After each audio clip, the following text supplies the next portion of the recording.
Hello दोस्तों, मेरा नाम हिमांशु भोर। मैं एक विधि का विद्यार्थी हूँ और आज आपके समक्ष मैं एक ऐसे मुद्दे पे बात करने आया हूँ जो काफ़ी विवाद से भरा हुआ मुद्दा है, जिसे हम इलेक्टोरल बॉन्ड कहते हैं। आज हम राजनीतिक तौर पर इस पर बात नहीं करेंगे, बल्कि इसकी संवैधानिकता क्या है, सुप्रीम कोर्ट ने इसे असंवैधानिक घोषित किया है, उसके क्या आधार हैं, हम उन पर चर्चा करेंगे। इलेक्टोरल बॉन्ड क्या था।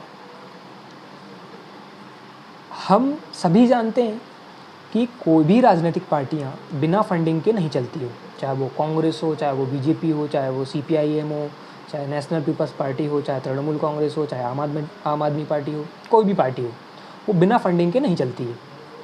कहीं ना कहीं उस पार्टी को चलाने के लिए कहीं ना कहीं से फंडिंग होती है। बड़े बड़े पोस्टर्स, बड़े बड़े आयोजन, इन सबको कराने के लिए कहाँ से पैसा आता है? फंड से ही पैसा आता है। बड़े बड़े लोग, उनके जो कार्यकर्ता हैं, वो फंडिंग करते हैं, कंपनियां फंडिंग करती हैं, कॉरपोरेशन का फंडिंग करते हैं। अब इसी फंडिंग को वैधानिक रूप से लेने के लिए ही इलेक्टोरल बॉन्ड बनाया गया। 2017 और 2017 की एंडिंग में और 2018 की शुरुआत में माननीय वित्त मंत्री अरुण जेटली जी द्वारा एक वित्त विधेयक लाया गया और उसके माध्यम से इलेक्टोरल बॉन्ड लाया गया। अब इलेक्टोरल बॉन्ड क्या था?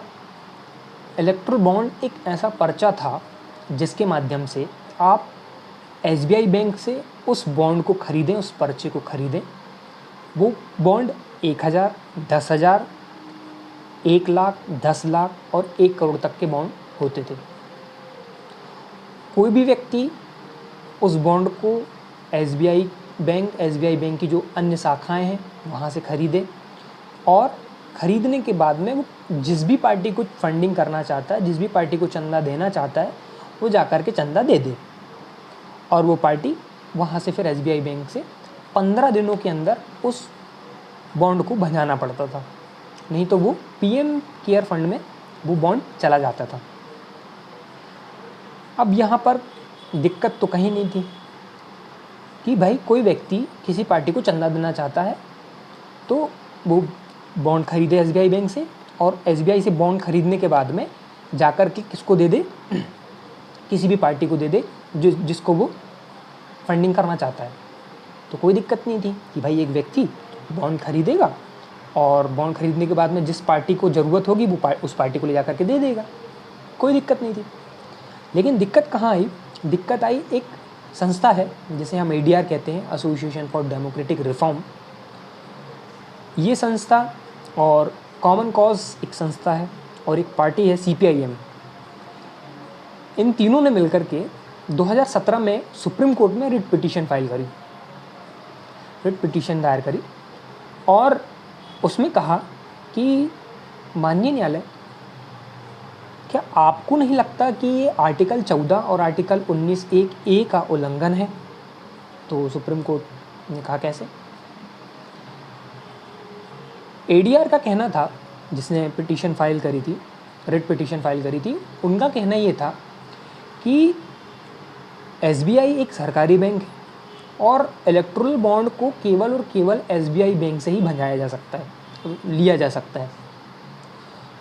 और एसबीआई क्योंकि सरकारी बैंक है तो सारी जानकारी एसबीआई बैंक के पास पे है और उस जानकारी को एसबीआई को प्राप्त होने के बाद किसको प्राप्त है? सरकार को प्राप्त है। क्यों? क्योंकि एसबीआई सरकारी बैंक है और सरकारी बैंक होने के नाते फिर तो सारी जानकारियाँ सरकार के पास भी है। तो ये क्या आर्टिकल 14 का उल्लंघन नहीं करता? जो आर्टिकल 14 विधि के समता, विधि का समान संरक्षण की बात करता है। कैसे? कि पक्ष को तो ये पता है, सरकार को ये पता है कि किसने किसको कितना चंदा दिया है, लेकिन विपक्ष को नहीं पता है। जो सरकार के विपक्ष में बैठे हुए हैं, जो अन्य पार्टियां हैं, उन्हें ये नहीं पता कि किसने किसको चंदा दिया, लेकिन सरकार को पता है। क्यों? क्योंकि एसबीआई एक सरकारी बैंक है, तो ये आर्टिकल 14 का उल्लंघन हुआ। और आर्टिकल 19(1)(a) का उल्लंघन कैसे हुआ? कि भाई कोई भी व्यक्ति बॉन्ड खरीद रहा है और वो किस पार्टी को चंदा दे रहा है, उस व्यक्ति के बारे में जानकारी होनी चाहिए, उस बॉन्ड के बारे में जानकारी होनी चाहिए कि किसने किसको कितना चंदा दिया है। तो ये आर्टिकल 19(1)(a) का उल्लंघन हुआ। सुप्रीम कोर्ट ने कहा बिल्कुल सही बात है। अब वहीं पे विपक्ष ने कहा अपनी दलील में कहा कि माननीय न्यायालय, अगर हम इस बात को बताएं कि किसने किसको कितना चंदा दिया है, तो ये क्या आर्टिकल 21 में जो निजता का अधिकार है उसका उल्लंघन नहीं करता है? सुप्रीम कोर्ट ने कहा आपकी बात भी सही है। तो यहाँ पर क्या हुआ, आर्टिकल 14, आर्टिकल 19 और आर्टिकल 21, जिसे हम मेनका गांधी केस में सुप्रीम कोर्ट ने गोल्डन ट्रायंगल का नाम दिया है, आर्टिकल 14, आर्टिकल 19 और आर्टिकल 21। अब सुप्रीम कोर्ट के सामने ये दुविधा थी कि इन तीनों आर्टिकल्स में हम किसे प्योरिटी दें, कि आर्टिकल 14 को, आर्टिकल 19 को या आर्टिकल 21 को। तो सुप्रीम कोर्ट ने अपने निर्णय में कहा कि ये सूचना के अधिकार का उल्लंघन है, आर्टिकल 14 के अधिकार का उल्लंघन है, और क्योंकि पक्ष को, जो सत्तारूढ़ दल है, उसे इस बात की जानकारी है कि किसने किसको कितना चंदा दिया है, कितने बॉन्ड खरीदे गए हैं, लेकिन विपक्ष को इस बात की जानकारी नहीं है, तो ये 14 का उल्लंघन है। और ये जानकारी सभी को होना चाहिए कि किसने किसको चंदा दिया है, तो ये सूचना के अधिकार का उल्लंघन है। तो इसको इन आधारों पर सुप्रीम कोर्ट ने असंवैधानिक करार दिया। सुप्रीम कोर्ट ने एक मैगज़ीन के बारे में कहा, जो मैगज़ीन है क्विड प्रो क्वा, मतलब कुछ के बदले में कुछ। मतलब न्यायालय का कहना था कि आप जो है किसी कॉरपोरेट से चंदा लेते हैं और वो कॉरपोरेट ये चाहता है कि मैं अगर आपको चंदा दे रहा हूँ तो वो कुछ ऐसे निर्णय ले जो उसके पक्ष में हो। जैसे हम सब ने देखा है कि मेगा इंजीनियरिंग कंपनी है, तो वो फंडिंग करती है सरकार को, तो उसे कुछ चीज़ें प्राप्त होती हैं, किसी चीज़ को, किसी काम को करने का उसको कॉन्ट्रैक्ट मिलता है।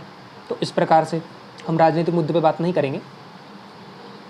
तो सुप्रीम कोर्ट ने ये कहा, और दिक्कत इसमें ये आई कि इलेक्टोरल बॉन्ड जब पहले आया तो उसमें एक लिमिट थी जिसमें कोई भी व्यक्ति अपने प्रॉफिट का 7.5% से अधिक 7.5% से अधिक चंदा नहीं दे सकता था, लेकिन आपने उस लिमिट को भी हटा दिया।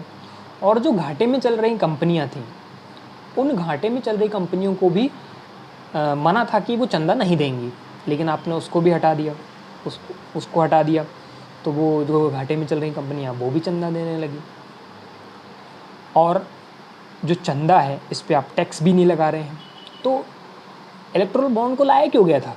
इलेक्टोरल बॉन्ड को लाया गया था कि वो पारदर्शिता आ सके, फंडिंग पे पारदर्शिता आ सके, कि करप्शन ना हो, इसमें पारदर्शिता है कि किसी प्रकार से भी कोई भी व्यक्ति अवैध रूप से कोई कार्य ना करे, करप्शन कैसे ना हो, क्योंकि अगर कोई व्यक्ति, और ये जो पूरा काम है वो पूरा बैंकिंग के माध्यम से हो रहा हो, तो इससे करप्शन नहीं होगा। क्यों? क्योंकि उसमें टैक्स लगेंगे। और अगर ये कैश के रूप में जाएगा तो फिर इसमें करप्शन बढ़ता है।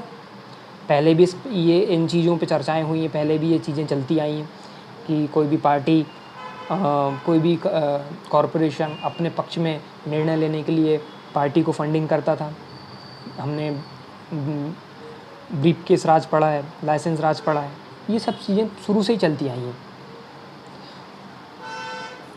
तो सुप्रीम कोर्ट ने आर्टिकल 14 और आर्टिकल 19(1)(a) को आधार बताते हुए इसको असंवैधानिक घोषित कर दिया। अब हम इस विषय पर चर्चा करते हैं कि इसके सॉल्यूशन क्या हो सकते हैं, कि कैसे पारदर्शिता और लाई जा सकती है। पहली चीज़ तो, अगर कोई भी व्यक्ति किसी भी पार्टी को चंदा दे रहा है, तो उस पार्टी को जो चंदा मिल रहा है, उस पार्टी के पास जो पैसे आ रहे हैं उन पर टैक्स लगना चाहिए। थोड़ा सा टैक्स हो, 2%, 1%, 3%, जो भी टैक्स, किसी भी प्रकार का टैक्स हो, ज़्यादा सेट लगाते हैं, वैट लगाते हैं, इस प्रकार का टैक्स आप उस पर भी लगाएं, राजनीतिक पार्टियों पर। क्योंकि राजनीतिक पार्टियों में जो फंडिंग होती है उस पर कभी टैक्स नहीं लगता है, तो उस पर आप थोड़ा थोड़ा टैक्स लगाएं, हो सकता है कि इससे पारदर्शिता है। और आप जो है कॉरपोरेशन से आप चंदा ना लें, क्योंकि कॉरपोरेशन से चंदा लेते हैं तो वो ये आपसे वो ये चाहती है, कॉरपोरेशन ये चाहता है कि अगर हम आपको फंडिंग कर रहे हैं तो उससे उससे सरकार से लाभ प्राप्त हो सके। किसको? कॉरपोरेशन को। अपने पक्ष में निर्णय कराने के लिए वो एक राशि के माध्यम से वो अपने पक्ष में निर्णय करवा सकता है, तो उस चीज़ पे बैन लगना चाहिए। बल्कि एक व्यक्तिगत जो कार्यकर्ताएं हैं, पार्टी के कार्यकर्ता हैं, आप उनसे चंदा लीजिए, लेकिन कॉरपोरेशन से चंदा मत लीजिए। तो ये मेरे तरफ से दो सॉल्यूशन थे। अब आप अपने सॉल्यूशन बताएं वीडियो पर कमेंट्स करके। मैं आपका धन्यवाद करता हूँ इस वीडियो में बने रहने के लिए। अगले वीडियो में हम और कुछ अन्य विषयों पर चर्चा करेंगे। धन्यवाद।